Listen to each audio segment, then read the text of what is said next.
ਦੋਸਤੋ ਜਿਸ ਤਰ੍ਹਾਂ ਕਿ ਅੱਜ ਪਤਾ ਹੈ ਪੰਜਾਬ ਦੇ ਵਿੱਚ ਹਰ ਗੱਭਰੂ ਦਾ ਇੱਕੋ ਹੀ ਸੁਪਨਾ ਹੁੰਦਾ ਕਿ ਪੰਜਾਬ ਦੇ ਵਿੱਚੋਂ ਮੈਂ ਕੈਨੇਡਾ ਜਾਂ ਅਮਰੀਕਾ ਜਾ ਕੇ ਸੈਟਲ ਹੋ ਜਾ।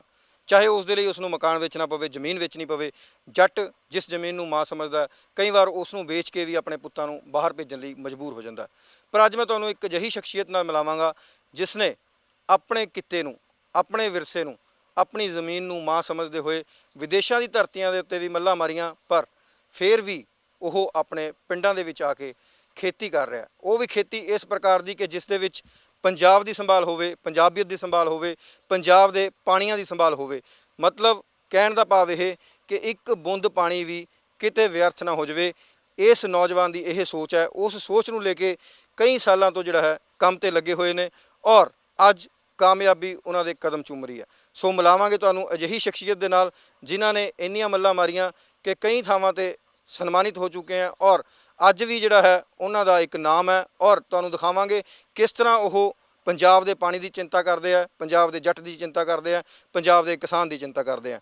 ਇਹ ਮੈਂ ਕਿਸੇ ਬਜ਼ੁਰਗ ਦੀ ਨਹੀਂ ਬਲਕਿ ਇੱਕ ਨੌਜਵਾਨ ਗੱਭਰੂ ਦੀ ਗੱਲ ਕਰ ਰਿਹਾ ਜੋ ਕਿ ਅਮਰੀਕਾ ਵਰਗੇ ਸ਼ਹਿਰਾਂ ਦੇ ਵਿੱਚ ਵੀ ਕਈ ਸਾਲ ਲਗਾਉਂਦਾ ਹੈ, ਉੱਥੇ ਵੀ ਰਹਿੰਦਾ ਹੈ, ਪਰ ਆਪਣੀ ਧਰਤੀ ਦੇ ਨਾਲ ਅਜਿਹਾ ਮੋਹ ਕਰਦਾ ਕਿ ਵਾਪਸ ਫਿਰ ਆਪਣੀ ਧਰਤੀ ਤੇ ਆਉਂਦਾ। ਸੋ ਆਓ ਤੁਹਾਨੂੰ ਸਿੱਧੇ ਹੀ ਮਿਲਾ ਦਿੰਦੇ ਆ ਉਸ ਨੌਜਵਾਨ ਦੇ ਨਾਲ। ਸਤਿ ਸ਼੍ਰੀ ਅਕਾਲ ਜੀ। ਸਤਿ ਸ਼੍ਰੀ ਅਕਾਲ ਅਨੁਰਾਗ ਜੀ, ਕੀ ਹਾਲ ਚਾਲ? ਠੀਕ ਠਾਕ ਜੀ, ਐਨ ਵਧੀਆ ਜੀ, ਚੜ੍ਹਦੀ ਕਲਾ। ਛੋਟਾ ਜਿਹਾ ਇੱਕ ਤਾਰੂਫ ਸਾਡੇ ਦਰਸ਼ਕਾਂ ਨੂੰ। ਸੋਚ ਲਓ ਇਹ ਕੁਛ ਤਾਂ ਦਰਖਤਾਂ ਦੇ ਬਾਰੇ 'ਚ, ਉੱਡਦੇ ਜੋ ਪੰਛੀ ਕਿੱਥੇ ਮੁੜਦੇ ਚੁਬਾਰੇ 'ਚ, ਸਾਹ ਕਿੱਥੋਂ ਲੈਣੇ ਨੇ ਤੇ ਪਾਣੀ ਵੀ ਤਾਂ ਹੋਣਾ ਨਹੀਂ, ਭੁੱਲਣਾ ਨਹੀਂ ਪਾਪ ਉਦੋਂ ਕਰ ਕੁਛ ਹੋਣਾ ਨਹੀਂ। ਲੰਘਿਆ ਉਹ ਵੇਲਾ ਹੱਥ ਮੁੜ ਆਉਂਦਾ ਨਹੀਂ, ਉੱਡੀ ਜਾਂਦੇ ਗੱਭਰੂ ਨੇ ਬਾਹਰ ਨੂੰ ਪੰਜਾਬ ਦੇ, ਧੀਆਂ ਦੇ ਉਹ ਦਰਦ ਨੂੰ ਕਾਹਤੋਂ ਨਹੀਂ ਵਿਚਾਰਦੇ। ਇਦੋਂ ਪਹਿਲਾਂ ਗੱਲ ਕਰਾਂ ਵਤਨ ਜਹਾਨ ਦੀ, ਦੇਸਾਂ ਵਿੱਚੋਂ ਦੇਸ ਮੇਰੇ ਸੋਹਣੇ ਹਿੰਦੁਸਤਾਨ ਦੀ। ਬੰਨ ਸਬੰਨੇ ਫੁੱਲਾਂ ਦਾ ਇਹ ਖੂਬਸੂਰਤ ਗੁਲਦਸਤਾ ਏ, ਸਾਡੀ ਝੋਲੀ ਪਾ ਗਏ ਜੋ ਬੰਦੇ ਉਹ ਮਹਾਨ ਸੀ। ਕਿਹਦਾ ਜ਼ਿਕਰ ਕਰਾਂ, ਸਭ ਇੱਕ ਤੋਂ ਇੱਕ ਮਹਾਨ ਸੀ। 19 ਸਾਲਾਂ ਦਾ ਗੱਭਰੂ 19 ਸਾਲਾਂ ਦਾ ਗੱਭਰੂ ਜੋਸ਼ ਦੇਸ਼ 'ਚ ਜਗਾ ਗਿਆ, ਕਰਤਾਰ ਸਿੰਘ ਸਰਾਭਾ ਭਗਤੇ ਨੂੰ ਭਗਤ ਸਿੰਘ ਬਣਾ ਗਿਆ। ਅਵੱਲੀ ਜਹੀ ਸੋਚ ਦਾ ਸੁਨੱਖਾ ਨੌਜਵਾਨ ਸੀ, ਦਬ ਕੇ ਨਹੀਂ ਅਸੀਂ ਰਹਿਣਾ ਇਹ ਸਾਡਾ ਹਿੰਦੁਸਤਾਨ ਜੀ। ਅਵੱਲੀ ਜਹੀ ਸੋਚ ਦਾ ਸੁਨੱਖਾ ਨੌਜਵਾਨ ਸੀ, ਦਬ ਕੇ ਨਹੀਂ ਅਸੀਂ ਰਹਿਣਾ ਇਹ ਸਾਡਾ ਹਿੰਦੁਸਤਾਨ ਜੀ। ਜਿਹਦੀ ਆਜ਼ਾਦੀ ਦਾ ਸਵੇਰਾ ਉਹ ਸੂਰਵੀਰ ਨਾ ਦੇਖ ਪਾਏ, ਜਿਨ੍ਹਾਂ ਪਾਉਣ ਲਈ ਆਜ਼ਾਦੀ ਲੱਖਾਂ ਫਾਂਸੀਆਂ ਦੇ ਰੱਸੇ ਪਾਏ। ਕਿੱਥੋਂ ਲੇਖਾ ਦੇਣਾ ਉਹਨਾਂ ਮਹਾਨ ਕਿਰਦਾਰਾਂ ਨੂੰ, ਕਿੱਥੋਂ ਲੇਖਾ ਦੇਣਾ ਉਹਨਾਂ ਮਹਾਨ ਕਿਰਦਾਰਾਂ ਨੂੰ, ਸਾਂਭ ਵੀ ਨਾ ਸਕੇ ਅਸੀਂ ਉਹਨਾਂ ਦੇ ਵਿਚਾਰਾਂ ਨੂੰ। ਸੋ ਮੇਰੀ ਸਾਰੇ ਪੰਜਾਬੀ ਵੀਰਾਂ ਨੂੰ ਸਭ ਤੋਂ ਪਹਿਲਾਂ ਤਾਂ ਫਤਿਹ, ਤੇ ਇਹੀ ਬੇਨਤੀ ਹੈ ਕਿ ਆਪਣੇ ਮੁਲਕ ਤੋਂ ਜਿਹੜਾ ਮੋਹ ਛੱਡ ਕੇ ਆਪਾਂ ਬਾਹਰ ਨੂੰ ਭੱਜਦੇ ਹਾਂ ਤੇ ਜਾਣਾ ਚਾਹੀਦਾ, ਸਿੱਖਣਾ ਚਾਹੀਦਾ। ਜ਼ਰੂਰ ਤੁਸੀਂ ਟਰੈਵਲ ਕਰੋ, ਬਾਹਰ ਜਾਓ, ਐਕਸਪੋਜਰ ਲਵੋ, ਲੇਕਿਨ ਮੇਰਾ ਮੰਨਣਾ ਕਿ ਮੁੜ ਕੇ ਆਪਦੇ ਘਰੇ ਆ ਕੇ ਆਪਦੀ ਮਿੱਟੀ 'ਚ ਵੀ ਤੁਹਾਨੂੰ ਸੇਵਾ ਦਾ ਫਰਜ਼, ਤੁਹਾਨੂੰ ਆਪਦੀ ਮਿੱਟੀ 'ਚ ਵੀ ਆ ਕੇ ਫਰਜ਼ ਨਿਭਾਉਣਾ ਚਾਹੀਦਾ। ਕਿਉਂਕਿ ਜਿੰਨਾ ਆਪਾਂ ਬਾਹਰਲੇ ਮੁਲਕਾਂ ਵੱਲ ਭੱਜਦੇ ਹਾਂ, ਉੱਥੇ ਦੀਆਂ ਚੰਗੀਆਂ ਚੀਜ਼ਾਂ ਦੇਖਦੇ ਹਾਂ, ਸਿੱਖਦੇ ਹਾਂ, ਰਹਿੰਦੇ ਹਾਂ, ਉਹਨਾਂ ਨੂੰ ਮਹਿਸੂਸ ਕਰਦੇ ਹਾਂ, ਉੱਥੋਂ ਕੁਛ ਨਵੀਆਂ ਸੋਚਾਂ ਲੈ ਕੇ ਆਪਾਂ ਵਾਪਸ ਪਿੰਡ ਪਰਤੀਏ ਤੇ ਆਪਦੀ ਮਿੱਟੀ ਨੂੰ ਵੀ ਆਪਦਾ ਮਿੱਟੀ ਦਾ ਜਿਹੜਾ ਫਰਜ਼ ਆ ਉਹ ਅਦਾ ਕਰੀਏ। ਜੀ ਬਿਲਕੁਲ। ਸੋ ਤੁਸੀਂ ਗੱਲਾਂ ਤੋਂ ਤੁਹਾਨੂੰ ਇਹ ਅੰਦਾਜ਼ਾ ਹੋ ਰਿਹਾ ਹੋਣਾ ਕਿ ਅਸੀਂ ਕਿਸੇ ਪੰਜਾਬੀ ਸਿੰਗਰ ਦੇ ਨਾਲ ਗੱਲ ਕਰ ਰਹੇ ਹਾਂ, ਕਿਉਂਕਿ ਖੂਬਸੂਰਤ ਵੀ ਬਹੁਤ ਨੇ, ਪਰਸਨੈਲਿਟੀ ਵੀ ਬੜੀ ਅੱਛੀ ਹੈ। ਪਰ ਅੱਜ ਅਸੀਂ ਗੱਲ ਕਰ ਰਹੇ ਹਾਂ ਕਿਸਾਨ ਦੇ ਨਾਲ, ਜੋ ਆਪਣੇ ਕਹਿੰਦੇ ਨੇ ਕਿਸਾਨ ਦਾ ਜਿਹੜਾ ਪੁੱਤਰ ਹੈ, ਇੱਕ ਤਰ੍ਹਾਂ ਟਰੈਕਟਰ ਹੀ ਹੈ, ਜੋ ਆਪਣੇ ਉਸ ਸੰਦ ਦੇ ਉੱਤੇ ਬੈਠਾ ਜਿਸ ਦੇ ਬਿਨਾਂ ਕਿਸਾਨ ਦੀ ਕੋਈ ਪਹਿਚਾਣ ਨਹੀਂ। ਸੋ ਮੈਂ ਵੀ ਅੱਜ ਟਰੈਕਟਰ ਦੇ ਉੱਤੇ ਬੈਠ ਕੇ ਇਹਨਾਂ ਨਾਲ ਗੱਲਾਂ ਬਾਤਾਂ ਦਾ ਸਿਲਸਿਲਾ ਜਾਰੀ ਕਰਦਾ। ਅਮਰਿੰਦਰ ਜੀ, ਬਹੁਤ ਬਹੁਤ ਸਵਾਗਤ ਹੈ ਤੁਹਾਡਾ ਸਾਡੇ ਇਸ ਪ੍ਰੋਗਰਾਮ ਦੇ ਵਿੱਚ। ਬਹੁਤ ਬਹੁਤ ਮਿਹਰਬਾਨੀ ਜੀ। ਜਿਸ ਤਰ੍ਹਾਂ ਕਿ ਅਸੀਂ ਤੁਹਾਡੇ ਬਾਰੇ ਬੜਾ ਸੁਣਿਆ ਕਿ ਤੁਸੀਂ ਖੇਤੀ ਦੇ ਵਿੱਚ ਇੱਕ ਨਵੀਂ ਦਿਸ਼ਾ ਲਿਆ ਦਿੱਤੀ ਹੈ। ਪਹਿਲਾਂ ਤਾਂ ਅਸੀਂ ਤੁਹਾਡੇ ਬਾਹਰ ਦੇ ਸਫ਼ਰ ਬਾਰੇ ਗੱਲ ਕਰਾਂਗੇ ਕਿ ਤੁਸੀਂ ਅਮਰੀਕਾ ਵਰਗੇ ਸ਼ਹਿਰ ਦੇ ਵਿੱਚ ਜਾਂਦੇ ਹੋ, ਉੱਥੇ ਰਹਿੰਦੇ ਹੋ, ਫਿਰ ਵਾਪਸ ਆਉਂਦੇ ਹੋ, ਕੀ ਕਰਨਾ? ਦੇਖੋ ਜੀ, ਅਮਰੀਕਾ ਜਾਣਾ, ਤੁਸੀਂ ਮੈਨੂੰ ਵੀ ਸ਼ੁਰੂ ਤੋਂ ਬਚਪਨ ਤੋਂ ਸੀਗਾ ਕਿ ਮੈਂ ਟਰੈਵਲ ਕਰਾਂ, ਐਕਸਪੋਜਰ ਲਵਾਂ, ਥੋੜ੍ਹਾ ਜਿਹਾ ਕੁਝ ਬਾਹਰ ਜਾ ਕੇ ਨਵਾਂ ਸਿੱਖਾਂ। ਅਤੇ ਮੈਂ ਉੱਥੇ ਜਾ ਕੇ ਦੇਖਿਆ ਉਹਨਾਂ ਦੇ ਮੁਲਕਾਂ ਦੇ ਜ਼ਿਮੀਂਦਾਰ ਬੜੇ ਸੌਖੇ ਨੇ, ਬੜੇ ਖੁਸ਼ਹਾਲ ਨੇ। ਅਤੇ ਸਾਡੇ ਮੁਲਕ 'ਚ ਜਿੱਥੇ ਉਹਨਾਂ ਦੀ ਧਰਤੀ ਉਨੀ ਉਪਜਾਊ ਨਹੀਂ ਹੈਗੀ, ਉਹਨਾਂ ਕੋਲ ਉਹਨਾਂ ਦਾ ਕਿੱਤਾ ਨਹੀਂ ਹੈਗਾ ਖੇਤੀ ਦਾ, ਬਟ ਸਾਡਾ ਜਿਹੜਾ ਉਹ ਪਹਿਲੇ ਦਰਜੇ 'ਤੇ ਕਿੱਤਾ ਖੇਤੀ ਹੈ। ਅਤੇ ਸਾਡੀ ਮਹਾਨਤਾ ਹੋਣੀ ਚਾਹੀਦੀ ਸੀ। ਸਾਡੇ ਜ਼ਿਮੀਂਦਾਰ ਰੁਲਦੇ ਨੇ, ਉਹਨਾਂ ਦੇ ਜ਼ਿਮੀਂਦਾਰ ਸਿਖਾਲੇ ਨੇ। ਸੋ ਇਸ ਕਰਕੇ ਮੈਨੂੰ ਉੱਥੋਂ ਜਾ ਕੇ ਸਿੱਖ ਕੇ ਮੈਨੂੰ ਲੱਗਿਆ ਕਿ ਯਾਰ ਮੈਂ ਵਾਪਸ ਇੱਥੇ ਆ ਕੇ ਕਰਾਂ। ਉੱਥੇ ਜ਼ਰੂਰ ਇੱਕ ਚੀਜ਼ ਸਿੱਖੀ ਆ ਕਿ ਤੁਹਾਡੀ ਮਿਹਨਤ ਦਾ ਮੁੱਲ ਆ ਜਿਹੜਾ, ਚਾਹੇ ਤੁਸੀਂ ਉੱਥੇ ਆਪਦੀ ਕਿਹੜੀ ਵੀ ਜੌਬ ਕਰਦੇ ਹੋ ਫਰਕ ਨਹੀਂ ਪੈਂਦਾ, ਤੁਸੀਂ ਕਿਹੜੀ ਜੌਬ ਕਰਦੇ ਹੋ, ਜਿਹੜੀ ਵੀ ਜੌਬ ਕਰਦੇ ਹੋ ਤੁਹਾਨੂੰ ਉਹਦੀ ਮਿਹਨਤ ਦਾ ਮੁੱਲ ਜਿੰਨਾ ਮਿਲਦਾ, ਉਹ ਸਰਕਾਰਾਂ ਉਹ ਹਾਲਾਤ ਨੇ ਜਿਹੜੇ ਉੱਥੇ ਦੇ, ਉਹ ਤੁਹਾਨੂੰ ਤੁਹਾਡੀ ਮਿਹਨਤ ਦਾ ਮੁੱਲ ਦਿੰਦੇ ਨੇ। ਤੇ ਇੱਥੇ ਸਾਡੇ ਜ਼ਿਮੀਂਦਾਰ ਮੇਰੇ ਖਿਆਲ ਭੱਜਦੇ ਵੀ ਤਾਂ ਹੀ ਨੇ ਸ਼ਾਇਦ, ਕਿਉਂਕਿ ਮਿੱਟੀ ਨਾਲ ਮਿੱਟੀ ਹੋਈ ਤਾਂ ਜਾਂਦੇ ਆ, ਪਰ ਸਾਨੂੰ ਮੁੱਲ ਨਹੀਂ ਮਿਲਦੇ, ਨਾ ਸਾਨੂੰ ਇੱਥੇ ਸੁਣਵਾਈ ਹੁੰਦੀ ਆ, ਨਾ ਸਾਨੂੰ ਹੱਕ ਮਿਲਦੇ ਨੇ। ਸੋ ਇੱਕ ਬਹੁਤ ਵੱਡਾ ਵਿਸ਼ਾ ਕਿ ਉਹ ਇਹ ਕਿਤੇ ਨਾ ਕਿਤੇ ਇਹ ਚੱਲ ਪੈਂਦਾ ਉਹਨਾਂ ਨੂੰ, ਉਧਰਲੇ ਮੁਲਕ ਨੂੰ ਤੇ ਆਪਣੇ ਵਾਲੇ ਨੂੰ ਕੰਪੇਅਰ ਕਰਨ ਦਾ। ਚਲੋ ਅਸੀਂ ਕੰਪੈਰੀਜ਼ਨ ਦੇ ਵਿੱਚ ਨਹੀਂ ਪੈਂਦੇ, ਗੱਲ ਕਰਾਂਗੇ ਆਪਣੇ ਕਿਸਾਨ ਦੀ, ਆਪਣੇ ਖੇਤ ਦੀ, ਆਪਣੀ ਜ਼ਮੀਨ ਦੀ। ਜਿਸ ਤਰ੍ਹਾਂ ਕਿ ਤੁਸੀਂ ਇੱਕ ਨਵੀਂ ਕ੍ਰਾਂਤੀ ਲਿਆਏ ਹੋ ਦੋਸਤੋ, ਤੁਹਾਨੂੰ ਦੱਸ ਦਈਏ ਕਿ ਇਹ ਪਾਣੀ ਨੂੰ ਬਹੁਤ ਪਿਆਰ ਕਰਦੇ ਹੋ ਔਰ ਕਹਿੰਦੇ ਬੂੰਦ ਵੀ ਪਾਣੀ ਦੀ ਖਰਾਬ ਨਹੀਂ ਹੋਣੀ ਚਾਹੀਦੀ। ਤੁਸੀਂ ਦੇਖ ਰਹੇ ਹੋ ਕਿ ਬਹੁਤ ਵੱਡੀ ਫਸਲ ਹੈ, ਬਹੁਤ ਵੱਡੀ ਜ਼ਮੀਨ ਹੈ ਜਿਸ ਦੇ ਵਿੱਚ ਇਹ ਖੇਤੀ ਕਰ ਰਹੇ ਹਾਂ, ਪਰ ਉਸ ਦੇ ਵਿੱਚ ਪਾਣੀ ਵੀ ਬਚਾ ਰਹੇ ਹਾਂ ਔਰ ਖੇਤੀ ਨੂੰ ਇੱਕ ਨਵੇਂ ਤਰੀਕੇ ਨਾਲ ਕਰ ਰਹੇ ਹਾਂ। ਉਸ ਤਰੀਕੇ ਬਾਰੇ ਅਸੀਂ ਜਾਣਦੇ ਹਾਂ। ਜਿਹੜਾ ਤੁਸੀਂ ਪਾਣੀ ਬਚਾਉਣ ਦੀ ਗੱਲ ਕਰਦੇ ਹੋ, ਜਾਂ ਜਿਸ ਤਰ੍ਹਾਂ ਕਿ ਹੁਣ ਅਸੀਂ ਦੇਖ ਰਹੇ ਹਾਂ ਕਿ ਤੁਸੀਂ ਫਸਲ ਲਾਈ ਹੋਈ ਹੈ, ਉਹ ਇਹ ਤਾਂ ਹੋਈ ਵਿਦੇਸ਼ਾਂ ਦੀ ਗੱਲ। ਮੈਂ ਤੁਹਾਨੂੰ ਦੱਸ ਦਿਆਂ ਕਿ ਆਪਣੇ ਪੰਜਾਬ ਦੇ ਵਿੱਚ ਔਰ ਹਿੰਦੁਸਤਾਨ ਦੇ ਵਿੱਚ ਵੀ ਮੁੱਖ ਮੰਤਰੀ ਕੈਪਟਨ ਅਮਰਿੰਦਰ ਸਿੰਘ ਵੱਲੋਂ ਇਹਨਾਂ ਨੂੰ ਬੁਲਾ ਕੇ ਸਨਮਾਨਿਤ ਕੀਤਾ ਗਿਆ ਔਰ ਇਸੇ ਫਾਰਮ ਨੂੰ ਪ੍ਰਧਾਨ ਮੰਤਰੀ ਨਰਿੰਦਰ ਮੋਦੀ ਵੱਲੋਂ ਵੀ ਜਿਹੜਾ ਹੈ ਸਨਮਾਨਿਤ ਕੀਤਾ ਗਿਆ। ਸੋ ਤੁਹਾਨੂੰ ਦੱਸੀਏ ਕਿ ਐਡੀਆਂ ਮੱਲਾਂ ਮਾਰੀਆਂ ਗਈਆਂ ਔਰ ਸਭ ਤੋਂ ਵੱਡੀ ਗੱਲ ਇਸ ਫਾਰਮ ਦੀ ਇਹ ਹੈ ਕਿ ਅੱਜ ਤੋਂ 20 ਸਾਲ ਪਹਿਲਾਂ ਇਹਨਾਂ ਖੇਤਾਂ ਨੇ ਪਰਾਲੀ ਨੂੰ ਅੱਗ ਲਾਣੀ ਬੰਦ ਕਰ ਦਿੱਤੀ ਸੀ। ਇਹਨਾਂ ਲੋਕਾਂ ਦੀ ਸੂਝ ਦੇ ਕਰਕੇ ਇਹਨਾਂ ਨੇ ਉਹ ਪਹਿਲਾ ਕਦਮ ਚੱਕਿਆ ਸੀ ਕਿ ਪਰਾਲੀ ਨਹੀਂ ਜਲਾਣੀ, ਜਿੱਥੇ ਕਿ ਅੱਜ ਸਰਕਾਰਾਂ ਚਿੰਤਾ ਕਰ ਰਹੀਆਂ ਔਰ ਅੱਜ ਕਿਸਾਨ ਇਸ ਗੱਲ ਦੇ ਵਿੱਚ ਉਲਝਿਆ ਹੋਇਆ ਹੈ ਕਿ ਅੱਗ ਲਾਣੀ ਹੈ ਕਿ ਨਹੀਂ ਲਾਣੀ। ਇਹਨਾਂ ਨੇ ਇਸ ਧਰਤੀ ਦੇ ਉੱਤੋਂ 20 ਸਾਲ ਪਹਿਲਾਂ ਹੀ ਪਰਾਲੀ ਨੂੰ ਅੱਗ ਲਾਣੀ ਬੰਦ ਕਰ ਦਿੱਤੀ ਸੀ। ਸਭ ਤੋਂ ਪਹਿਲਾਂ ਅਸੀਂ ਇਸੇ ਵਿਸ਼ੇ ਤੇ ਗੱਲ ਕਰਾਂਗੇ, ਇਸ ਦੇ ਪਿੱਛੇ ਕੀ ਕਾਰਨ ਹੈ, ਕਿਸ ਤਰ੍ਹਾਂ ਸਬੱਬ ਬਣਿਆ? ਸਬਬ ਦੇਖੋ, ਜੋ ਆਪਾਂ ਜੇ ਥੋੜਾ ਜਿਹਾ ਬੈਕਗ੍ਰਾਉਂਡ ਚੱਲੀਏ ਸਵਾਲ ਤੋਂ, ਮੈਂ ਤੁਹਾਨੂੰ ਥੋੜਾ ਜਿਹਾ ਪਹਿਲਾਂ ਬੈਕਗ੍ਰਾਉਂਡ 'ਚ ਲੈ ਕੇ ਜਾਣਾ ਚਾਹੂੰਗਾ ਕਿ ਪਰਾਲੀ ਨੂੰ ਅੱਗ ਲਾਉਣ ਕਿਉਂ ਲੱਗੇ।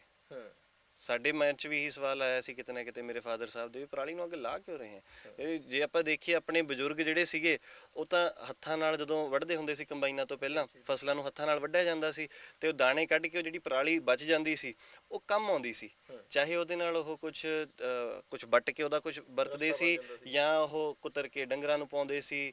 ਹੁਣ ਆਪਣੇ ਕੋਲੇ ਹਰਾ ਚਾਰਾ ਹੋਣ ਲੱਗ ਗਿਆ, ਡੰਗਰਾਂ ਨੂੰ ਨਹੀਂ ਪੈਂਦਾ, ਸੋ ਕੰਬਾਈਨਾਂ ਆ ਗਈਆਂ, ਪਰਾਲ ਜ਼ਿਆਦਾ ਹੋਣ ਲੱਗ ਗਿਆ, ਤਾਂ ਕਰਕੇ ਈਜ਼ੀ ਵੇ ਆਊਟ ਸੀ ਜੀ, ਅੱਗ ਲਾ ਦਿਓ, ਕਿਉਂਕਿ ਬੀਜ ਉਹੋ ਜਿਹੇ ਆ ਗਏ ਜੀ ਚ ਪਰਾਲ ਜ਼ਿਆਦਾ ਹੋਵੇ, ਅੱਗੇ ਪਰਾਲ ਇੰਨਾ ਨਹੀਂ ਸੀ ਹੁੰਦਾ।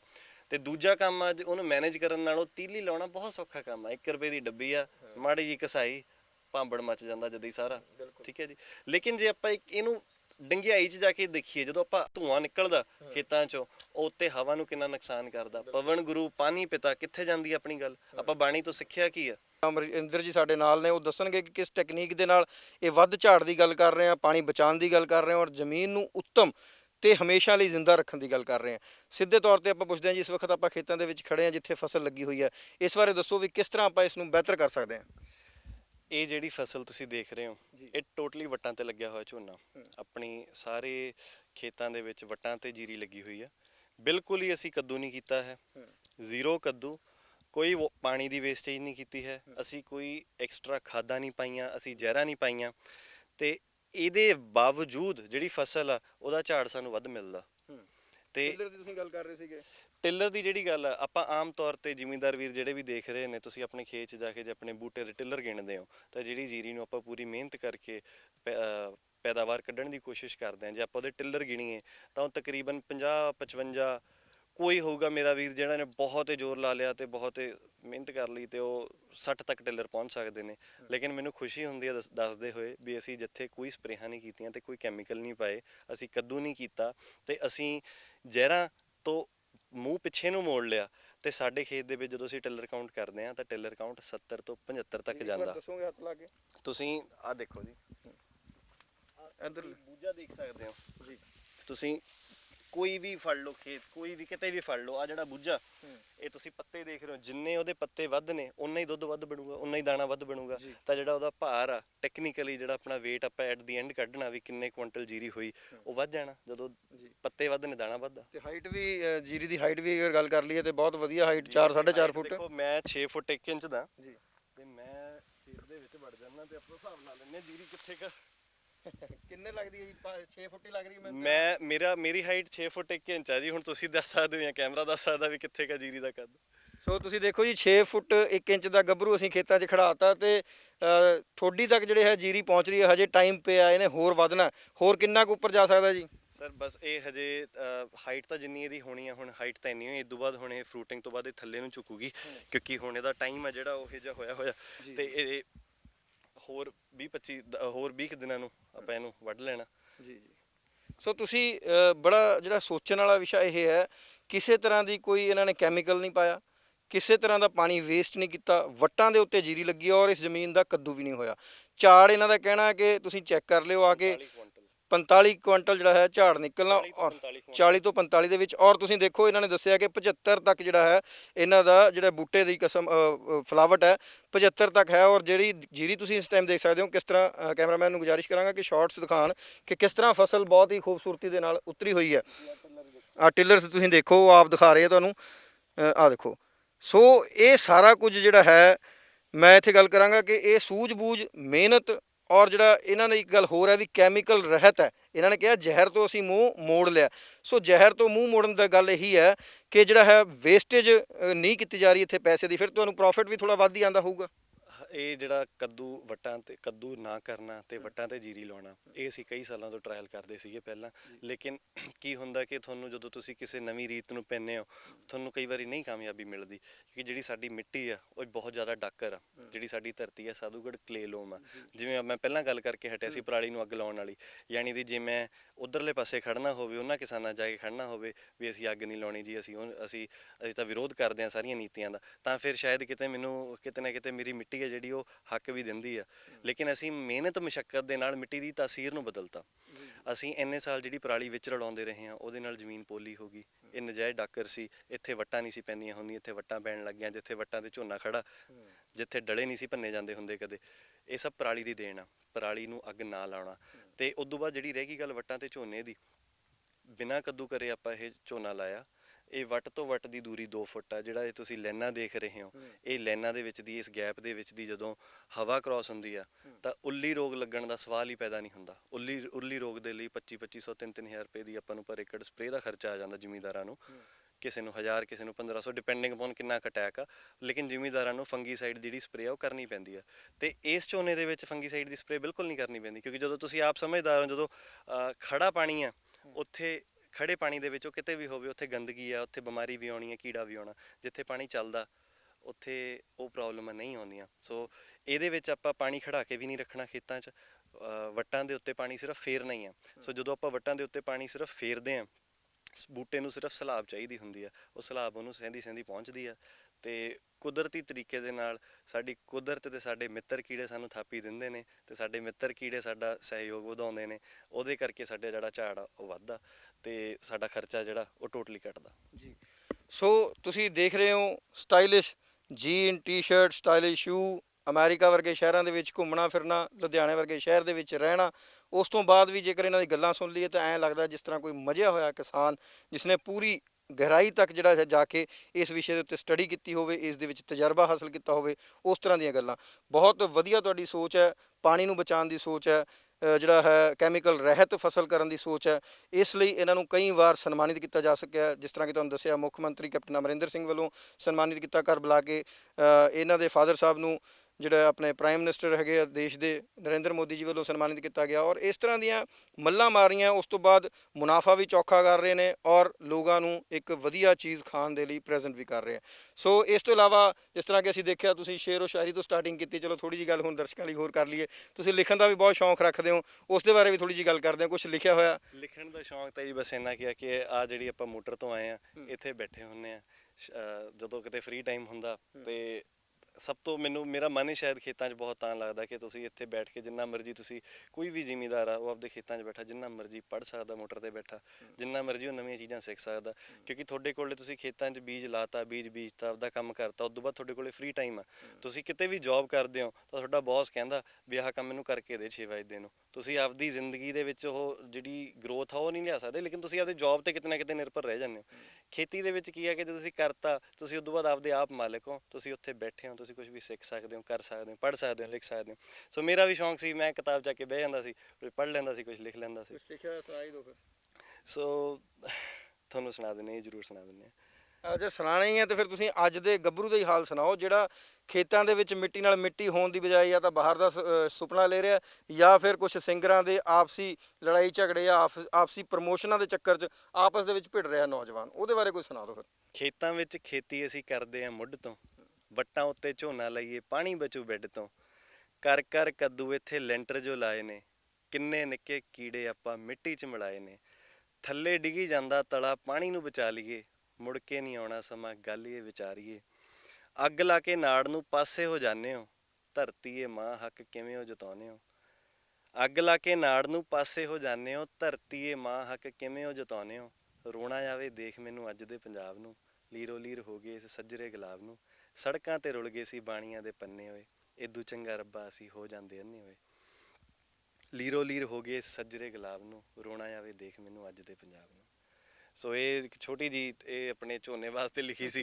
ਨਹੀਂ ਨਹੀਂ, ਦਰਦ ਜਦੋਂ ਕਿਸੇ ਦੇ ਅੰਦਰ ਹੁੰਦਾ, ਕਿਸੇ ਚੀਜ਼ ਨੂੰ ਮੁਹੱਬਤ ਹੁੰਦੀ ਹੈ, ਤਾਂ ਫਿਰ ਉਹ ਦਰਦ ਇਸੇ ਤਰ੍ਹਾਂ ਬਿਆਨ ਹੁੰਦਾ ਹੈ। ਸੋ ਤੁਹਾਡੀਆਂ ਗੱਲਾਂ ਦੇ ਵਿੱਚ ਵੀ ਆਪਣੀ ਫਸਲ ਨੂੰ ਲੈ ਕੇ, ਆਪਣੀ ਜ਼ਮੀਨ ਨੂੰ ਲੈ ਕੇ, ਆਪਣੇ ਪਾਣੀ ਨੂੰ ਲੈ ਕੇ ਜਿਹੜਾ ਦਰਦ ਹੈ ਉਹ ਝਲਕਦਾ ਹੈ। ਉਸੇ ਦਾ ਅਸੀਂ ਕਹਿ ਲਈਏ ਵੀ ਉਸ ਦਰਦ ਦੇ ਖਾਤਰ ਹੀ ਤੁਸੀਂ ਅੱਜ ਇਸ ਤਰ੍ਹਾਂ ਦੀਆਂ ਮੱਲਾਂ ਵੀ ਮਾਰ ਰਹੇ ਹੋ। ਇਸੇ ਕਰਕੇ ਮੈਂ ਇੱਕ ਜਦੋਂ ਹੁਣ ਇਸ ਚੀਜ਼ ਨੂੰ ਆਪਾਂ ਬਹੁਤ ਦੇਰ ਤੋਂ ਪ੍ਰਮੋਟ ਕਰਨ ਲੱਗੇ ਹੋਏ ਹਾਂ, ਲੇਕਿਨ ਕਿਤੇ ਨਾ ਕਿਤੇ ਇਸ ਚੀਜ਼ ਨੂੰ ਉਨੀ ਪ੍ਰਾਪਤੀ ਨਹੀਂ ਮਿਲਦੀ, ਜਾਂ ਕਿਉਂਕਿ ਜਿਵੇਂ ਤੁਸੀਂ ਦੇਖਦੇ ਹੋ ਸੋਸ਼ਲ ਮੀਡੀਆ ਦੇ ਉੱਤੇ ਮੁੱਦੇ ਨੇ ਜਿਹੜੇ ਉਹ ਦੂਜੇ ਭਟਕਦੇ ਨੇ, ਜਿਵੇਂ ਕਿ ਤੁਸੀਂ ਹੁਣੀ ਗੱਲ ਕਰਕੇ ਹਟੇ ਹੋ, ਬੇਬੁਨਿਆਦੀ ਮੁੱਦਿਆਂ ਨੂੰ ਜ਼ਿਆਦਾ ਲਾਈਮਲਾਈਟ ਦਿੱਤੀ ਜਾਂਦੀ ਹੈ। ਸੋ ਇਸ ਚੀਜ਼ ਨੂੰ ਸੋਚ ਕੇ ਮੈਨੂੰ ਕਿਸੇ ਮਿੱਤਰ ਨੇ ਕਿਹਾ ਸੀ ਕਿ ਯਾਰ ਤੂੰ ਕੀ ਤੇਰਾ ਦਿਮਾਗ ਖਰਾਬ ਹੋਇਆ, ਤੂੰ ਖੇਤਾਂ 'ਚ ਬੈਠਾ ਅਮਰੀਕਾ ਛੱਡ ਕੇ ਆ ਗਿਆ, ਵੀ ਕਿਉਂ ਤੂੰ ਆਪਦਾ ਟਾਈਮ ਖਰਾਬ ਕਰ ਰਿਹਾ, ਹਾਲ ਦੇਖ ਕੀ ਹੋ ਰਿਹਾ। ਸੋ ਮੈਂ ਉਹਨਾਂ ਨੂੰ ਜਵਾਬ ਦਿੱਤਾ ਵੀ ਯਾਰ ਜੇ ਆਪਾਂ ਸਾਰੇ ਮਨ ਛੱਡ ਕੇ ਬਹਿ ਗਏ ਫਿਰ ਇੱਥੇ ਬਚੂ ਕੀ, ਜੇ ਮੈਂ ਇੱਕ ਜ਼ਿਮੀਂਦਾਰ ਦਾ ਪੁੱਤ ਹੋ ਕੇ ਜੱਟ ਜ਼ਿਮੀਂਦਾਰ ਦੇ ਘਰੇ ਪਲ ਕੇ ਮੈਂ ਨਹੀਂ ਖੇਤੀ ਕਰਕੇ ਰਾਜੀ, ਤਾਂ ਫਿਰ ਇਦੋਂ ਬਾਅਦ ਕਰੂਗਾ ਵੀ ਕੌਣ। ਜੇ ਇਸ ਕਿੱਤੇ 'ਚ ਮੈਂ ਨਹੀਂ ਆਉਣਾ ਚਾਹ ਰਿਹਾ ਤਾਂ ਹੋਰ ਕੌਣ ਆਊਗਾ।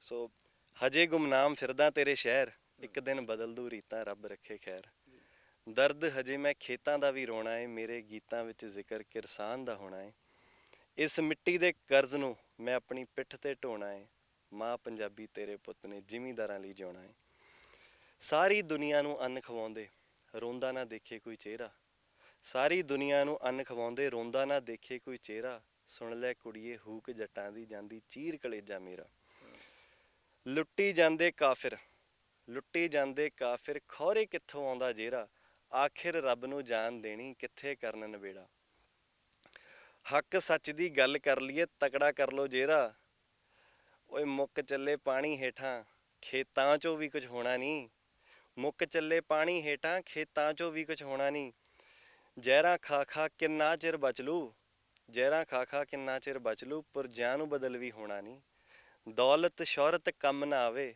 ਉਦੋਂ ਕਰ ਕੁਝ ਹੋਣਾ ਨਹੀਂ, ਬੀਤੇ ਵੇਲੇ ਨੂੰ ਰੋਣਾ ਨਹੀਂ, ਬੀਤੇ ਵੇਲੇ ਨੂੰ ਰੋਣਾ ਨਹੀਂ। ਜੀ ਵਾਕਈ ਬਿਲਕੁਲ ਬਹੁਤ ਖੂਬ ਤੁਸੀਂ ਜਿਹੜਾ ਹੈ ਦਰਦ ਬਿਆਨ ਕਰਦੇ ਹੋ, ਜ਼ਮੀਨ ਦਾ ਔਰ ਪਾਣੀ ਦੀ ਬਚਤ ਦੀ ਗੱਲ ਕਰਦੇ ਹੋ। ਸੋ ਮੈਂ ਤੁਹਾਨੂੰ ਦੱਸ ਦਿਆਂ ਕਿ ਜਿਸ ਤਰ੍ਹਾਂ ਕਿ ਜੱਟਾਂ ਨੂੰ ਅਕਸਰ ਹੀ ਪੇਸ਼ ਕੀਤਾ ਜਾਂਦਾ ਜਾਂ ਅਸਲੇ ਦੇ ਨਾਲ ਜਾਂ ਕੋਰਟ ਕਚਹਿਰੀਆਂ ਦੇ ਵਿੱਚ ਜਾਂ ਠਾਠ ਠੂ ਕਰਦੇ ਹੋਏ, ਪਰ ਅਸਲੀ ਜੱਟ ਇਹ ਵੀ ਨੇ ਜਿਹੜੇ ਆਪਣੀ ਜ਼ਮੀਨ ਦੀ, ਆਪਣੇ ਪਾਣੀ ਦੀ, ਆਪਣੇ ਦੇਸ਼ ਦੀ ਗੱਲ ਕਰਦੇ ਆ, ਨੌਜਵਾਨੀ ਦੀ ਗੱਲ ਕਰਦੇ ਆ। ਮੈਂ ਤੁਹਾਨੂੰ ਦੱਸਦਾ ਅਮਰਿੰਦਰ ਜੀ ਅਮਰੀਕਾ ਦੇ ਵਿੱਚ 8 ਜਿਹੜੇ ਸ਼ੋਰੂਮਸ ਹੁੰਦੇ ਆ ਉਹਨਾਂ ਨੂੰ ਮੈਨੇਜ ਕਰਨ ਦਾ ਕੰਮ ਕਰਦੇ ਸੀ। ਇਹ ਨਹੀਂ ਸੀ ਕਿ ਉੱਥੇ ਕੋਈ ਦਿਹਾੜੀ ਕਰ ਰਹੇ ਸੀ। 8 ਸ਼ੋਰੂਮ ਮੈਨੇਜ ਕਰਨ ਤੋਂ ਬਾਅਦ ਅੱਜ ਵੀ ਇਹਨਾਂ ਨੂੰ ਉੱਥੋਂ ਆਫਰਾਂ ਆਉਂਦੀਆਂ ਕਿ ਤੁਸੀਂ ਵਾਪਸ ਆ ਜਾਓ ਅਮਰੀਕਾ ਦੇ ਵਿੱਚ, ਪਰ ਨਹੀਂ, ਇਹਨਾਂ ਦਾ ਪ੍ਰੇਮ ਆਪਣੀ ਜ਼ਮੀਨ ਦੇ ਨਾਲ। ਕਦੇ ਤਾਂ ਮਨ ਦੇ ਵਿੱਚ ਆਉਂਦਾ ਹੋਊਗਾ ਵੀ ਯਾਰ ਇੱਥੇ ਧੁੱਪ 'ਚ ਹੁਣ ਵੀ ਖੜੇ ਪਸੀਨੋ ਪਸੀਨੀ ਹੋਏ ਪਏ ਹੋ ਤੇ ਆਹ ਜੀਰੀ ਨਾਲ ਜਾਂ ਕਦੇ ਕਣਕ ਨਾਲ ਜਾਂ ਕਦੇ ਪਰਾਲੀ ਨਾਲ ਰੁਲ ਰਹੇ ਹੋ, ਕਦੇ ਲੱਗਦਾ ਵੀ ਉੱਥੇ ਚਲੇ ਜਾਵਾਂ ਮੈਂ, ਵਧੀਆ ਸੀ ਉੱਥੇ। ਦੇਖੋ ਹੁਣ ਉਹ ਜਿਵੇਂ ਕਹਿੰਦਾ ਨਾ, ਮੈਂ ਸੁਣਿਆ ਏ ਦੇਸ਼ ਤੇਰੇ ਵਿੱਚ ਬਰਫ਼ ਪਵੇ ਅਸਮਾਨ ਤੋਂ, ਤੈਂ ਕੀ ਲੈਣਾ ਗਰਦਾਂ ਦੇ ਵਿੱਚ ਗੁੰਨੇ ਹੋਏ ਮਾਨ ਤੋਂ। ਉਹ ਕਿਤੇ ਨਾ ਕਿਤੇ ਹੁਣ ਜੇ ਅਸੀਂ ਉਹ ਚੱਲ ਜੀ ਉੱਥੇ ਜਾ ਕੇ ਵੀ ਉਹ ਤਸੱਲੀ ਨਹੀਂ ਆਉਂਦੀ। ਉਹ ਮੁਲਕ ਬਹੁਤ ਖੂਬਸੂਰਤ ਨੇ, ਉੱਥੇ ਜ਼ਿੰਦਗੀ ਬਾ ਕਮਾਲ ਆ, ਬੰਦੇ ਦੀ ਕੀਮਤ ਆ, ਤੁਹਾਡੇ ਕੰਮ ਦੀ ਕਦਰ ਆ। ਸਾਡੇ ਮੁਲਕਾਂ 'ਚ ਵੀ ਸ਼ਾਇਦ ਕਦੇ ਹੋ ਜੇ ਭਗਤ ਸਿੰਘ ਹੋਣਾ ਦੇ ਸੁਪਨਿਆਂ ਦਾ ਜਿਹੜਾ ਹਿੰਦੁਸਤਾਨ ਸੀ ਉਹ ਉਹਨਾਂ ਮੁਲਕਾਂ ਤੋਂ ਵੀ ਕਿਤੇ ਵਿਸ਼ਾਲ ਸੀ, ਲੇਕਿਨ ਉਹਨਾਂ ਮਹਾਨ ਕਿਰਦਾਰਾਂ ਦੀ ਸੋਚ ਨੂੰ ਅੱਗੇ ਨਹੀਂ ਆਉਣ ਦਿੱਤਾ ਗਿਆ। ਕਿਤੇ ਨਾ ਕਿਤੇ ਮੈਨੂੰ ਇਹ ਲੱਗਦਾ ਵੀ ਯਾਰ ਇੱਕ ਹੱਲਾ ਮਾਰੀਏ, ਸ਼ਾਇਦ ਸਾਡੀ ਜਿਹੜਾ ਯੂਥ ਆ ਜੇ ਲੱਗ ਗਿਆ, ਜੇ ਸਾਥ ਦੇਣਗੇ ਮੇਰੇ ਵੀਰ ਤਾਂ ਸ਼ਾਇਦ ਬਦਲ ਕੇ ਰੰਗ ਲੈ ਆਈਏ, ਨਹੀਂ ਫਿਰ ਜਿਹੜਾ ਹਾਲ ਇੱਥੇ ਹੋਇਆ ਉਹ ਤਾਂ ਫਿਰ ਸਾਰਿਆਂ ਦੇ ਕੋਲੇ ਹੈਗਾ ਹੀ, ਉੱਥੋਂ ਤਾਂ ਆਪਾਂ ਕਿਤੇ ਜਾ ਨਹੀਂ ਲੱਗੇ। ਬਿਨਾਂ ਜ਼ਹਿਰਾਂ ਵਾਲੀ ਫਸਲ ਮੈਂ ਆਪ ਵੇਚਣੀ ਆ ਤੇ ਆਪਾਂ ਮੰਡੀਆਂ ਤੇ ਨਿਰਭਰ ਹੀ ਨਾ ਹੋਈਏ। ਜ਼ਰੂਰ ਇਹ ਬਹੁਤ ਔਖਾ ਤੇ ਬਹੁਤ ਇੱਕ ਵੱਡਾ ਇਨਕਲਾਬ ਹੋਊਗਾ, ਲੇਕਿਨ ਜੇ ਮੇਰੇ ਸਾਰੇ ਜ਼ਿਮੀਂਦਾਰ ਵੀਰ ਇਸ ਚੀਜ਼ 'ਚ ਸਹਿਯੋਗ ਦੇਣ ਤੇ ਸਾਰੇ ਨੌਜਵਾਨ ਵੀਰ ਸਹਿਯੋਗ ਦੇਣ ਤੇ ਸਾਰੇ ਜ਼ਿਮੀਂਦਾਰ ਆਪਦਾ ਪ੍ਰੋਡਿਊਸ ਆਪਦੇ ਤਰੀਕੇ ਦੇ ਨਾਲ ਜਿੰਨਾ ਕੁ ਵੀ ਆਰਗੈਨਿਕ ਕਰ ਸਕਦੇ ਨੇ ਤੇ ਉਹਨੂੰ ਸਟੱਡੀ ਕਰਕੇ ਮਾਰਕੀਟਿੰਗ ਕਰਕੇ ਪ੍ਰੋਪਰ ਕੱਢਣ ਤਾਂ ਮੈਨੂੰ ਨਹੀਂ ਲੱਗਦਾ ਕਿ ਤੁਹਾਨੂੰ ਹੋਰ ਕਿਸੇ ਵੀ ਕਿੱਤੇ 'ਚ ਜਾਣ ਦੀ ਲੋੜ ਆ। ਖੇਤੀ ਨਾਲੋਂ ਖੂਬਸੂਰਤ ਕਿੱਤਾ ਹੋਰ ਕੋਈ ਨਹੀਂ। ਲੋਕਡਾਊਨ ਦੇ ਵਿੱਚ ਵੱਡੀਆਂ ਵੱਡੀਆਂ ਫੈਕਟਰੀਆਂ ਨੂੰ ਤਾਲੇ ਲੱਗੇ ਪਏ ਸੀ, ਲੇਕਿਨ ਜੱਟ ਜ਼ਿਮੀਂਦਾਰ ਸਵਾਦ ਨਾਲ ਆਪਦੀ ਖੇਤੀ ਕਰਕੇ ਮੰਡੀਆਂ 'ਚ ਜਾ ਕੇ ਵੇਚਿਆ ਆ, ਕਰਿਆ ਆ, ਸਾਰਾ ਪ੍ਰੋਸੈਸ ਹੋਇਆ। ਆਪਾਂ ਨੂੰ ਕਿਸੇ ਕਰੋਨਾ ਕਾਲ ਦੇ ਚੱਕਰ 'ਚ ਖੇਤਾਂ ਨੂੰ ਕੋਈ ਫਰਕ ਨਹੀਂ ਪਿਆ। ਸੋ ਇਸ ਕਰਕੇ ਆਪਾਂ ਨੂੰ ਇਸ ਚੀਜ਼ ਵੱਲ ਮੁੜ ਕੇ ਆਉਣਾ ਪਊਗਾ ਜਿਹੜੀ ਬਾਬਾ ਨਾਨਕ ਕਹਿ ਗਏ ਸੀ ਵੀ ਖੇਤੀ ਉੱਤਮ ਵਪਾਰ ਤੋਂ। ਬਾਬਾ ਨਾਨਕ ਕਹਿ ਗਏ ਸੀ ਖੇਤੀ ਉੱਤਮ ਵਪਾਰ ਤੋਂ, ਭੁਰਗੀਆਂ ਬੱਲੀਆਂ ਮੀਂਹ ਨਾਲ ਕਿਧਰੇ ਅੱਗ ਦੀ ਮਾਰ ਤੋਂ, ਕੀ ਲੈਣਾ ਤੇਜ਼ ਰਫ਼ਤਾਰ ਤੋਂ। ਸੋ ਇਹ ਸਾਰੀਆਂ ਹੀ ਗੱਲਾਂ ਰਲ ਜਾਂਦੀਆਂ ਨੇ ਕਿਤੇ ਨਾ ਕਿਤੇ ਕਿ ਜੋ ਵੀ ਪ੍ਰੈਜ਼ੈਂਟ ਸਿਚੁਏਸ਼ਨ ਆ, ਕਿਤੇ ਨਾ ਕਿਤੇ ਮੇਰੇ ਹੁਣ ਇਸ ਟਾਈਮ ਤੁਹਾਨੂੰ ਦਿਖ ਰਿਹਾ ਹੋਣਾ ਆਰਡੀਨੈਂਸ ਦਾ ਜਿਹੜਾ ਦੁੱਖ ਆ ਸਰਕਾਰ ਦੇ ਖਿਲਾਫ ਕਿ ਉਹ ਸਾਡੇ ਨਾਲ ਜਿਹੜਾ ਧੱਕਾ ਕੀਤਾ ਜਾ ਰਿਹਾ ਜ਼ਿਮੀਂਦਾਰਾਂ ਨਾਲ, ਕਿਤੇ ਨਾ ਕਿਤੇ ਫਿਰ ਮੇਰਾ ਵੀ ਥੋੜ੍ਹਾ ਜਿਹਾ ਮਨ ਹੈ ਡੋਲਦਾ ਵੀ ਯਾਰ ਕਿਤੇ ਪੰਗਾ ਹੀ ਤਾਂ ਨਹੀਂ ਲੈ ਲਿਆ ਵੀ ਕਰ ਤਾਂ ਰਹੇ ਹਾਂ ਵੀ, ਪਰ ਕਿਤੇ ਸਰਕਾਰ ਜੋ ਆਰਡੀਨੈਂਸ ਲਿਆ ਰਹੀ ਆ ਸਾਨੂੰ ਖ਼ਤਮ ਕਰਨ ਦੇ ਵਾਸਤੇ ਜ਼ਿਮੀਂਦਾਰਾਂ ਨੂੰ, ਕੀ ਕਰਾਂਗੇ, ਸਾਡਾ ਹੱਲ ਕੀ ਹੋਊਗਾ। ਮੈਂ ਅੱਜ ਸੋਚ ਰਿਹਾ ਕਿ ਮੈਂ ਵਧੀਆ ਪ੍ਰੋਡਿਊਸ ਕੱਢਾਂ, ਬਿਨਾਂ ਜ਼ਹਿਰਾਂ ਤੋਂ ਪ੍ਰੋਡਿਊਸ ਕੱਢਾਂ, ਲੇਕਿਨ ਜਦੋਂ ਉਹੋ ਜਿਹਾ ਸਿਸਟਮ ਹੀ ਨਹੀਂ ਹੋਊਗਾ ਫਿਰ ਮਜਬੂਰਨ ਮੈਂ ਵੀ ਸੋਚੂੰਗਾ ਵੀ ਯਾਰ ਛੱਡ ਪਰੇ। ਸੋ ਕਿਤੇ ਨਾ ਕਿਤੇ ਮੇਰੀ ਤੁਹਾਡੇ ਸਾਰਿਆਂ ਨੂੰ ਅਪੀਲ ਆ ਮੇਰੇ ਵੀਰੋ ਵੀ ਜ਼ਰੂਰ ਨਾਲ ਜੁੜੋ, ਇਸ ਟੈਕਨੀਕ ਨੂੰ ਪ੍ਰਮੋਟ ਕਰੋ, ਆਪਾਂ ਆਪਣਾ ਪਾਣੀ ਬਚਾ ਪਾਵਾਂਗੇ ਜੇ ਇਸ ਟੈਕਨੀਕ ਦੇ ਵਿੱਚ ਤੁਸੀਂ ਮੇਰਾ ਸਹਿਯੋਗ ਦਿੰਦੇ ਹੋ। ਵੱਟਾਂ ਵਾਲੇ ਝੋਨੇ ਦੇ ਵਿੱਚ ਹੈਂਡ ਪੰਪ ਪੰਜਾਬ 'ਚ ਦੁਬਾਰਾ ਚੱਲਣ ਲਾ ਦਾਂਗੇ। ਪਾਣੀ ਦਾ ਸਥਾਰਾ ਜਿਹੜਾ ਆਪਣਾ ਲਗਾਤਾਰ ਥੱਲੇ ਜਾ ਰਿਹਾ, ਪਾਣੀ ਰੀਫਿਲ ਹੋਣਾ ਸ਼ੁਰੂ ਹੋ ਜਾਊਗਾ ਜਦੋਂ ਆਪਾਂ ਖੇਤਾਂ 'ਚ ਕੱਦੂ ਨਹੀਂ ਕਰਾਂਗੇ, ਲੈਂਟਰ ਨਹੀਂ ਲਾਵਾਂਗੇ, ਪਾਣੀ ਰੀਫਿਲ ਹੋਊਗਾ, ਥੱਲੇ ਜਾਊਗਾ ਤੇ ਆਪਣਾ ਪਾਣੀ ਦਾ ਲੈਵਲ ਹੈ ਜਿਹੜਾ ਉਹ ਬਚ ਜਾਊਗਾ। ਜਿਸ ਟਾਈਮ ਪਾਣੀ ਬਿਲਕੁਲ ਖਤਮ ਹੋ ਗਿਆ ਉਦੋਂ ਆਪਣੇ ਤੋਂ ਕੁਝ ਨਹੀਂ ਕਰ ਹੋਣਾ, ਰਾਤੋਂ ਰਾਤ ਨਹੀਂ ਫਿਲ ਹੁੰਦਾ, ਰਾਤੋਂ ਰਾਤ ਖਤਮ ਨਹੀਂ ਹੁੰਦਾ, ਸਾਲਾਂ ਦੇ ਸਾਲ ਲੱਗ ਜਾਂਦੇ ਆ। ਸੋ ਇਸ ਕੁਦਰਤ ਦੇ ਖਜ਼ਾਨੇ ਨੂੰ ਜਿਹੜਾ ਸਾਨੂੰ ਪਰਮਾਤਮਾ ਨੇ ਬਖਸ਼ਿਆ, ਇਸ ਨੂੰ ਬਚਾਉਣ ਲਈ ਸਹਿਯੋਗ ਦਈਏ।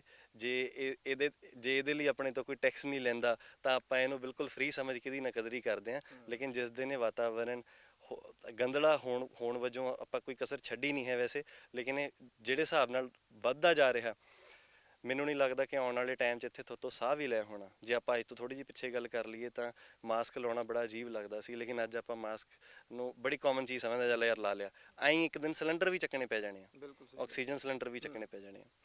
ਸੋ ਬਿਲਕੁਲ ਸਿਆਣਿਆਂ ਨੇ ਕਿਹਾ ਕਿ ਜਲ ਹੈ ਤੇ ਕੱਲ੍ਹ ਹੈ। ਜਿਹੜਾ ਜਲ ਅਸੀਂ ਵੇਸਟ ਕਰ ਰਹੇ ਹਾਂ ਉਸ ਨੂੰ ਬਚਾਉਣ ਦੀ ਅਮਰਿੰਦਰ ਜੀ ਵੱਲੋਂ ਗੱਲ ਕੀਤੀ ਜਾ ਰਹੀ ਹੈ, ਪੁਰਜੋਰ ਅਪੀਲ ਕੀਤੀ ਜਾ ਰਹੀ ਹੈ।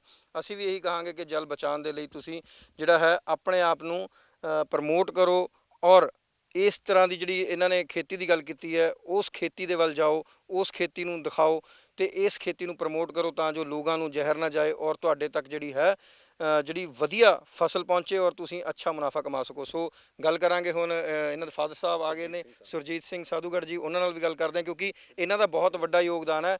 ਮੈਨੂੰ ਇੱਥੇ ਤੱਕ ਪਤਾ ਲੱਗਿਆ ਵੀ ਜਦੋਂ ਇਹਨਾਂ ਨੇ ਪਰਾਲੀ ਨੂੰ ਅੱਗ ਲਾਉਣ ਬੰਦ ਕੀਤੀ ਤਾਂ ਪਿੰਡ ਵਾਲਿਆਂ ਨੇ ਇਹਨੂੰ ਇੱਥੇ ਤੱਕ ਕਹਿਤਾ ਵੀ ਇਹ ਤਾਂ ਪਾਗਲ ਹੋ ਗਏ।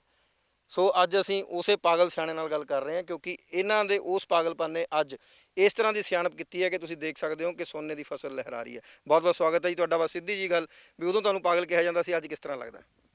ਦੁਨੀਆ ਤੇ ਜਿੰਨੇ ਵੀ ਵੱਡੇ ਬੰਦੇ ਹੋਏ ਆ ਜੀ, ਸਾਡੇ ਸਭ ਤੋਂ ਵੱਡੇ ਗੁਰੂ ਨਾਨਕ ਦੇਵ ਜੀ ਹੋਏ ਆ, ਉਹਨਾਂ ਨੂੰ ਕਿਸੇ ਵੇਲੇ ਲੋਕਾਂ ਨੇ ਕੁਰਈਆ ਕਿਹਾ ਸੀ। ਸੋ ਜਿਹਨੇ ਕਿਹਾ ਸੀ ਕਿ ਧਰਤੀ ਘੁੰਮਦੀ ਆ ਉਹਨੂੰ ਵੀ ਲੋਕਾਂ ਨੇ ਪਾਗਲ ਕਿਹਾ ਸੀ ਵੀ ਧਰਤੀ ਤਾਂ ਘੁੰਮ ਨਹੀਂ ਸਕਦੀ, ਹਿੱਲ ਵੀ ਨਹੀਂ ਸਕਦੀ। ਇਹ ਜਿਹੜੇ ਅੱਛੀ ਸੋਚ ਦੇ ਇਨਸਾਨ, ਮੈਂ ਕੋਈ ਆਪਦੀ ਤਾਰੀਫ ਨਹੀਂ ਕਰਦਾ, ਕੋਈ ਵੀ ਚੰਗਾ ਉੱਦਮ ਕਰਦਾ ਹੈ ਤਾਂ ਪਹਿਲਾਂ ਇਹ ਸਾਡਾ ਸਮਾਜ ਉਹਨੂੰ ਲਤਾੜਦਾ ਹੈ। ਸਾਡੇ ਸਮਾਜ ਦਾ ਇਹ ਇੱਕ ਵੱਖਰਾ ਹੀ ਤਰੀਕਾ ਹੈ ਕਿ ਜਦੋਂ ਬੰਦਾ ਮੌਤ ਹੋ ਜਾਂਦੀ ਹੈ ਫਿਰ ਉਹਦੀਆਂ ਬਰਸੀਆਂ ਮਨਾਉਂਦੇ ਨੇ ਤੇ ਫਿਰ ਉਹਦੀਆਂ ਬੜੀਆਂ ਸਿਫਤਾਂ ਕਰਦੇ ਨੇ ਕਿ ਬੜਾ ਚੰਗਾ ਹੁੰਦਾ ਸੀ। ਜਦੋਂ ਉਹ ਬੰਦਾ ਸਮਾਜ 'ਚ ਵਿਚਰ ਰਿਹਾ ਹੁੰਦਾ ਹੈ ਉਦੋਂ ਕਿਸੇ ਨੂੰ ਸੂਲੀ 'ਤੇ ਟੰਗਿਆ ਗਿਆ, ਕਿਸੇ ਨੂੰ ਉਬਾਲਿਆ ਗਿਆ, ਕਿਸੇ ਨੂੰ ਕੱਟਿਆ ਗਿਆ, ਕਿਸੇ ਨੂੰ ਕੈਦਾਂ 'ਚ, ਕਿਸੇ ਨੂੰ ਬੜਿਆਂ ਜਿੰਨੇ ਵੀ ਵੱਡੇ ਅੱਛੇ ਬੰਦੇ ਹੋਏ ਨੇ, ਇਨਸਾਨ ਹੋਏ ਨੇ, ਕਿਸੇ ਵੀ ਧਰਮ 'ਚ ਹੋਏ ਨੇ, ਲੇਕਿਨ ਉਹਨਾਂ ਨੇ ਵਕਤ ਦੇ ਨਾਲ ਟਾਕਰਾ ਕਰਦੇ ਹੋਏ ਆਪਣੇ ਤਸੀਹੇ ਚੱਲੇ। ਸੋ ਮੈਨੂੰ ਵੀ ਮੇਰੇ ਪਿੰਡ ਨੇ ਕਿਹਾ ਕਿ ਇਹਦੇ ਦਿਮਾਗ 'ਚ ਨੁਕਸ ਪੈ ਗਿਆ, ਇਹਨੂੰ ਕਿਸੇ ਡਾਕਟਰ ਨੂੰ ਦਿਖਾਓ। ਸੋ ਮੈਂ ਜਦੋਂ ਵਿਗਿਆਨੀਆਂ ਤੋਂ ਸੁਣਿਆ ਸੀ ਵੀ ਖੇਤੀ ਦੀ ਰਹਿੰਦ ਖੂੰਹਦ ਨੂੰ ਅੱਗ ਨਾ ਲਾਈ ਜਾਵੇ, ਇਹ ਖਾਦ ਦਾ ਇਹ ਤੋਂ ਕੰਮ ਲਿਆ ਜਾਵੇ, ਵਾਤਾਵਰਨ ਨੂੰ ਸਾਫ਼ ਰੱਖਿਆ ਜਾਵੇ। ਸੋ ਮੈਂ ਆ ਕੇ ਉਸ 2001 ਦੇ ਵਿੱਚ ਤਵੀਆਂ ਦੇ ਨਾਲ 50 ਕਿੱਲੇ ਜ਼ਮੀਨ ਵਾਹ ਕੇ ਇੰਨਾ ਡੀਜ਼ਲ ਲਾਇਆ, 3 ਸਾਲ ਜਹਿਦ ਕੀਤੀ, ਲੇਕਿਨ ਹੋਇਆ ਕਿ ਸਾਡੀ ਜ਼ਮੀਨ ਸਖਤ ਹੋਣ ਕਰਕੇ ਜ਼ਿਆਦਾ ਬਾਰਿਸ਼ ਹੋ ਜਾਂਦੀ ਸੀ, ਰਲੀ ਹੋਈ ਪਰਾਲੀ ਪਾਣੀ ਨੂੰ ਜ਼ਿਆਦਾ ਜਜ਼ਬ ਕਰਦੀ ਸੀ ਤੇ ਮੇਰਾ ਕਣਕ ਦਾ ਝਾੜ ਖਤਮ ਹੋ ਜਾਂਦਾ ਸੀ। ਸੋ ਲੋਕੀ ਮੈਨੂੰ ਟੀਚਰਾਂ ਕਰਦੇ ਸੀਗੇ ਸੋ ਜੇ ਬੰਦਾ ਹੌਸਲਾ ਰੱਖੇ ਤਾਂ ਮੰਜ਼ਿਲ ਕੋਈ ਦੂਰ ਨਹੀਂ ਹੁੰਦੀ, ਹੌਸਲਾ ਰੱਖਣਾ ਪੈਂਦਾ। ਮੈਂ 2006 ਦੇ ਵਿੱਚ ਡਾਕਟਰ ਹਰਿੰਦਰ ਸਿੱਧੂ ਨੇ ਹੈਪੀ ਸੀਡਰ ਨਾਂ ਦੀ ਮਸ਼ੀਨ ਬਣਾਈ, ਸੋ ਮੈਂ ਉਹਨਾਂ ਨੂੰ ਮਿਲਦਾ ਰਹਿੰਦਾ ਸੀ। ਤਾਂ ਮੇਰੇ ਫਾਰਮ ਤੇ ਟੀਮ ਆਈ, ਟੀਮ ਇੱਥੇ 3 ਦਿਨ ਰਹੀ ਯੂਨੀਵਰਸਿਟੀ ਦੀ। ਅਸੀਂ ਹੈਪੀ ਸੀਡਰ ਨੂੰ 1 ਕਿੱਲਾ ਰੋਜ਼ ਬਿਜਾਈ ਤੋਂ ਸ਼ੁਰੂ ਕੀਤਾ, ਕਿਉਂਕਿ ਨਵੀਂ ਮਸ਼ੀਨ ਸੀ, ਨਹੀਂ ਸਹੀ ਕੰਮ ਕਰਦੀ ਸੀ।